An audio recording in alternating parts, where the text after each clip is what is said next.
Hali gani mwanafamilia wa channel tupendwa hii hapa ya Bizoza Media. Kama ndo mara yako kwanza basi nikusihi usisahau kusubscribe, kulike, kushare pamoja na kucomment. Bwana Juma Lokole ameamua kudhibitisha kwamba bibie Wema Sepetu ni mjamzito, na ujauzito huo anadai mwenyewe ni wa Whozu. Sasa imekuwa kuwaje na kwa nini imekuwa ghafla hii?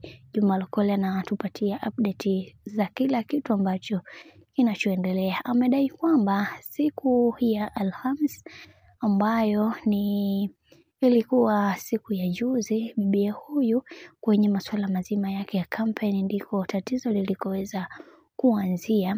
Unaambiwa aliweza kumpigia rafiki yake wa karibu na kumwambia kwamba kiukweli sitaweza kuendelea na hichi kitu ambacho tunachoweza kukifanya, kwani najisikia vibaya sana. Na hapo ndipo bibie Wema Sepetu alipoweza kuchukuliwa na kupelekwa hospitali na kuambiwa kwamba kuna taarifa ambazo ni nzuri kwa bibie Wema, ila rafiki yake aliweza kukataa kabisa kuweza kupatiwa taarifa hizo, bibie Wema akiwa mkoa mwingineo, ila alikuwa anataka kuweza kupatiwa taarifa hizo akiwa kwenye mkoa wa Dar es Salaam.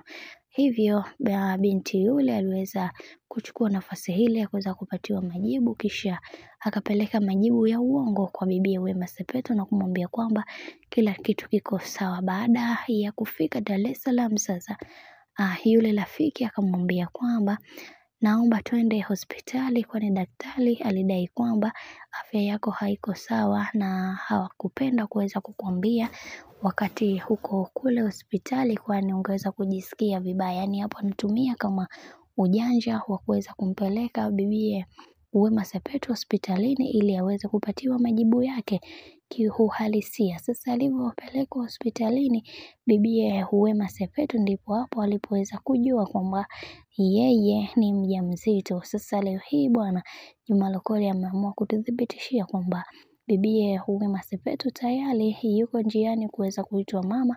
Tuendelee kumwombea, kwani hichi kitu ndicho ambacho alikuwa anakiomba kwa muda mrefu, kwani tuliweza kuona alikuwa anajuta sana kuweza kutoa mimba ya bwana mkubwa Diamond Platnumz, na hili swala mpaka leo hii linamuumiza sana moyo wake na linamkeleketa sana.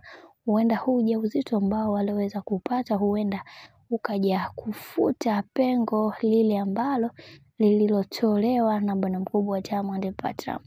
Lakini tuliweza kuona baadhi ya mashabiki pamoja na mama mzazi wa Wema Sepetu waliweza kufurahia haya yote. Maswali yapo kwa mama mzazi wa Wema Sepetu, kwani alikuwa anamchukia sana bwana mkubwa Whozu, akisema kwamba si mwanaume mzuri, amekuja kwa Wema kwa ajili ya kwa maslahi yake binafsi. Sasa hii itakuwa imekaaje baada ya huyu mtu ambaye aliyekuwa anamsema leo hii ndiye ambaye aliyesababisha binti yake kuweza kupata ujauzito? Swali linakuja, mama ataendelea kumpenda Whozu au ataendelea kumchukia bwana mkubwa Whozu? Mimi na wewe hatujui, wacha tuone hili sakata litaenda kuishia wapi. Lakini mambo ndo kama hivyo, unavyozidi kuyaona yanazidi kutaladadi. Kama unavyojua Juma Lokole ameweza kutufikishia habari kamili. Bwana nikusihi kitu kimoja, kama ndo mara yako kwanza kufuatilia channel tupendwa hii hapa ya Bizoza Media, basi nikusihi usisahau kusubscribe, kulike, kushare pamoja na kucomment. Kwa upande wangu sina la ziada, wacha nikutakia siku njema na kazi njema, tukutane next time, bye bye.